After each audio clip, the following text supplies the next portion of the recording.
yorib yuborishgan, shunaqa zo'r qurib qo'yishgan, maza qilib yarim soat tomosha qildim lekin bor. Lekin kichkina joyi bor, nimaga unaqa qilishgan tushunmadim.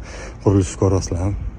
Men maza qildim, baraka topsin, zo'r qilishgan, lekin mana shu telefonni nimaga shu qo'shnini tomiga qilishgan tushunmadim.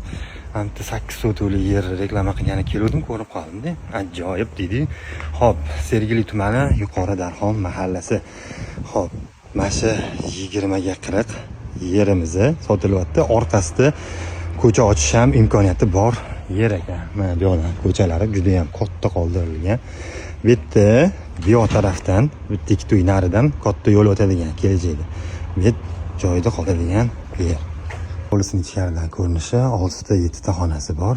Hovlining umumiy ko'rinishi mana bu tarafdan mana ko'cha ochishingiz mumkin ekan. Joyimizning orinchiri bu tarafdan kirib keladigan bo'lsanglar, Viva Med klinikasi bo'ladi.